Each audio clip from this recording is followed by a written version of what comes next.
ओम गुरु ब्रह्मा गुरु विष्णु गुरु महेश्वर साक्षात् गुरु गुरु मोहन नमो नमस्ते विनायक राजा गणाध गजानन समर्थ योगी ओम नायकर्मा ओम नायकर्मा ओम नायकर्मा ग्रदुंड मगागाय श्री गोड़ी समप्रदा निर्विघ्न हृदय सर्वगारी सर्वगाम शक्ति ओम शक्ति ओम नमः शिवाय नमो नर्भ स्वर्ण सुन शेखरपति ओम स्वरपति ओम शिवाय नमो नमः महारपति ओम नमः समन रमंतानि वाली कुमारी महाकाली निरधर भैरव त्रिशूलदेव सर्वमर्दिनी ओम शक्ति अलवांगुली இருக்கும் மன்னோயே பார்வதியே திரளால் கன்னியாமிரித்தா ஜனமனை காக்கும் பரவரிய வரத்தின் பரவர சங்கசத்திர சுபகர்ம திருவர சுந்தரியே ஓம் திருட சுந்தரி சௌந்தரி தில்லோகனாய் தீபொழி பிரத்யுப்திய வாழை பரமேஸ்வரி திருஷ்டாந்தனம் சொர்ணம் தனம் கல்வி வீரம் ஆனந்தம் ஆரோக்கியம் மன நிம்மதி தருக சுவாஹா.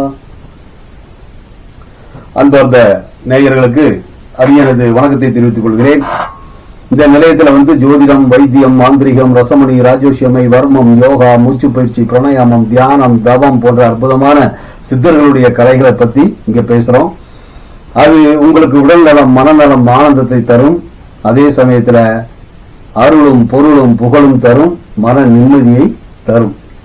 இப்ப வாழ்க்கையில முன்னுக்கு வரணும்னு நினைக்கிறவங்க தான் ஆன்மீகத்தை ஈடுபடலாம், பெரியவங்களை மதிக்கலாம், தேவையான உணவு பதார்த்தத்தை எடுத்துக்கலாம், தேவையில்லாத உணர்வு பதத்தை எடுக்க வேண்டிய தேவையில்லை. எப்படினாலும் வாழலாம், எப்படினாலும் செய்யலாம், யாரையும் மதிக்க வேண்டாம் அப்படின்னு நினைக்கிறவங்களுக்கு இந்த ஆன்மீகம் தேவையில்லை. ஆன்மீகம் சொன்னா அது தெய்வ காரியங்கள், தெய்வத்துக்கு பயப்படணும், தாய் தந்தையர்களுக்கு பயப்படணும், குருமார்களுக்கு பயப்படணும், பெரியவர்களை மதிக்கணும், ஆண் பெண் எல்லாரையும் மதிச்சு நடக்க தெரியணும். ஒருத்தருக்கு புண்படுமே, அடுத்தவர்களுக்கு இந்த வார்த்தையை பேசுறமே, அவங்களுக்கு புண்படுமே அப்படின்னு நினைக்கிறதுக்கு அந்த மனசு துடிக்கணும். ஐயோ நம்ம அவரை பேசிட்டோமே, அவர் வருத்தப்படுறவரே அப்படின்னு நினைச்சு பேசணும். எப்படினாலும் பேசிக்கிட்டு எப்படினாலும் வாழணும்னு நினைக்கிறவங்களுக்கு இந்த ஆன்மீகம் தேவையில்லை. இதுதான் லக்னத்துல 6ஆம் இடத்தை சொல்றது. இந்த 6ஆம் இடம் சுத்தமா இருக்கிறவங்க தான் ஆன்மீகத்திலையும் பெரியவங்களையும் நல்லவங்கள்ட்டையும் பழகி நல்ல காரியங்களில் ஈடுபட்டு பிறருக்கு உதவி பண்ண ஆசைப்படுவாங்க. மற்றவங்க இடக்கு முடக்கா வாழ்ந்துகிட்டு எப்படினாலும் வாழ்வேன், நீ யார் கேட்கறது, நான் என்ன சொல்றது, நீ என்ன சொல்றது, நான் என்ன கேட்கறது, இப்படிலாம் மிதண்டவாதத்தை பண்ணிட்டு வாழ்க்கையில கோர்ட்டு வழக்கு பஞ்சாயத்துன்னு போய்கிட்டு மன நிம்மதியை கெடுத்துக்கிட்டு அலைவாங்க.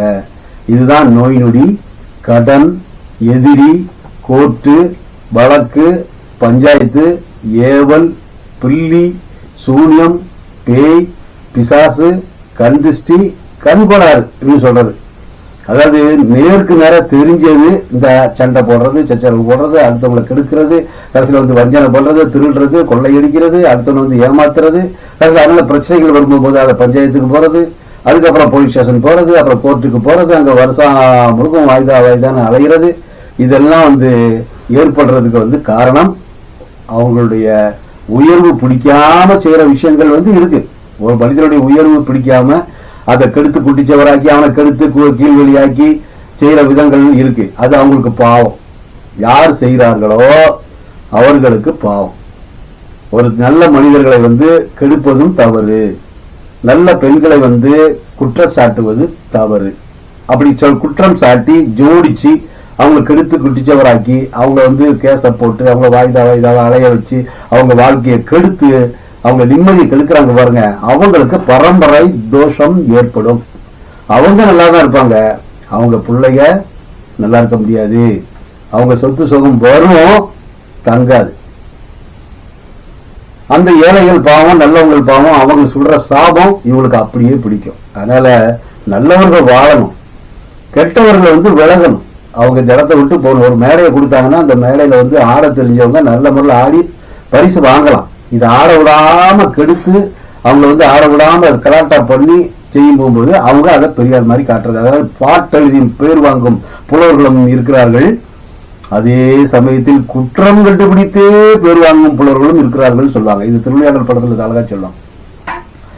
இது என்ன கருத்துன்னா, கஷ்டப்பட்டு பாட்டெழுதி அதுக்கு வரி போட்டு அதுக்கு நயங்கள்லாம் ஏற்படுத்தி அதுக்கு உதாரணம் கொடுத்து இதெல்லாம் செஞ்சு பாட்டு எழுதி ஆகா ஓகன்னு ராகம் போட்டு பாடி பரிசு வாங்கலான்னு வந்தா அதை 1000 குறை சொல்லி இவங்க அதுக்கு மேல பேர் வாங்குறது, குறை சொல்லியே பேர் வாங்குறது.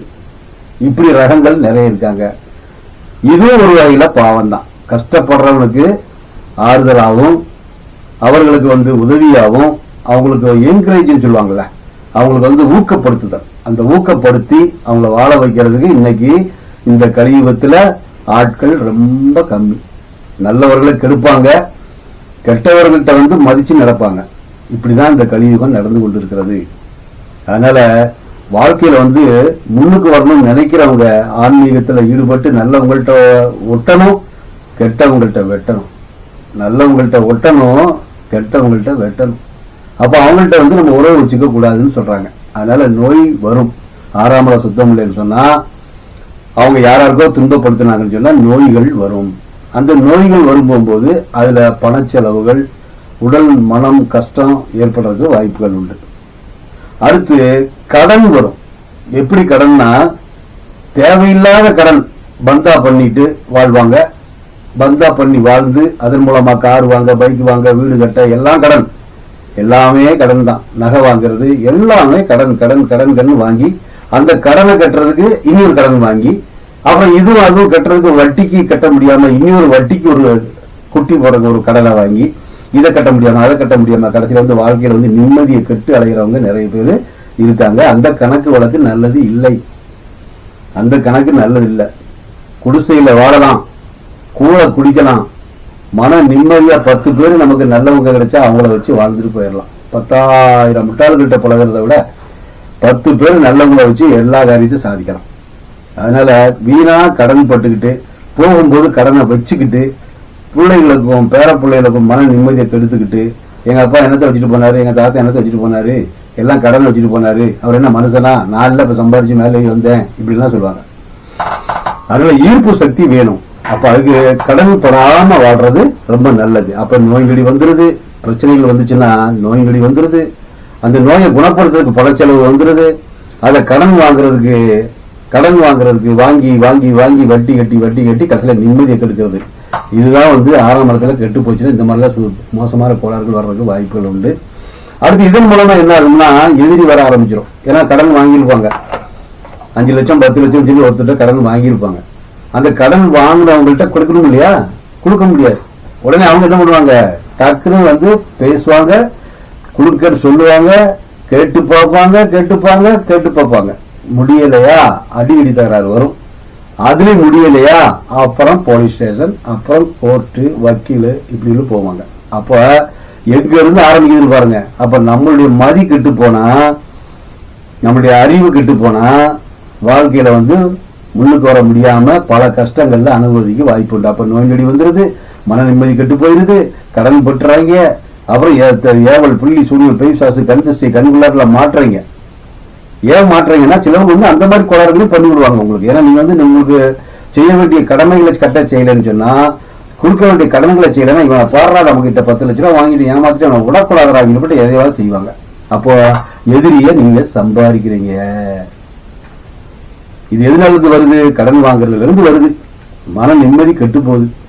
கெட்டு போய் கடனாகி எதிராளியாகி மோசமான கோளாறுகள் நமக்கு ஏவி எப்ப பார்த்தாலும் பிரச்சனை பிரச்சனை பிரச்சனை பிரச்சனை ஆகி மனசு கெட்டு போய் சரியா சாப்பிட முடியாம, நிம்மதியா தூங்க முடியாம, இதெல்லாம் உண்டாக்கிக்கிறது யாரு, அவங்கவுங்க செய்யற வேலையை அவங்கவுங்க கரெக்டா செஞ்சா நல்லா இருக்கும். இது கரெக்டா செய்யறது இல்லையே. கரெக்டா செய்யலாம் போது கடன் வரும், திரும்ப வரும், திரும்ப செய்ய வேண்டிய கடன்களை செய்ய முடியாது.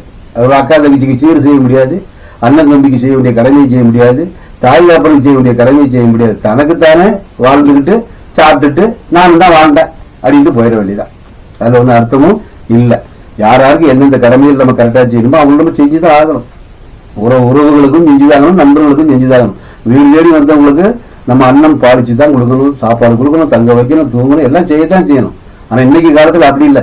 யாரும் வீட்டுக்கு வந்துட்டாங்க உடனே போய் சேர மாட்டாங்களா, என்ன ஒன்றும் பேசிட்டு இருக்காங்க அப்படிங்கிற மாதிரி இப்ப இந்த சூழ்நிலையில இப்ப வருது. அந்த காலத்துல வீட்டுக்கு வந்த சந்தோஷம், ஆகா எங்க அக்கா வந்துருச்சு, மாமா வந்துருச்சு, மச்சா வந்துருச்சு, வீட்டுக்கு வந்துருச்சுன்னு சந்தோஷப்பட்டு உபசரிப்பாங்க. வீட்டுல உட்கார வைப்பாங்க, படுக்க வைப்பாங்க, காலைல வச்சு துணிமணி எடுத்து கொடுப்பாங்க, குளிக்க வைப்பாங்க, பல்புடி எடுத்து கொடுப்பாங்க, இவ்வளவு சந்தோஷம் கொடுப்பாங்க. ஆனா இப்போ அது மாறி இவங்க வரலன்னா இந்த சீரியல் பார்த்துக்கலாமே அப்படிங்கிற சூழ்நிலை வந்துருது. அதனால பாசங்கள் குறையுது, பண்புகள் குறையுது.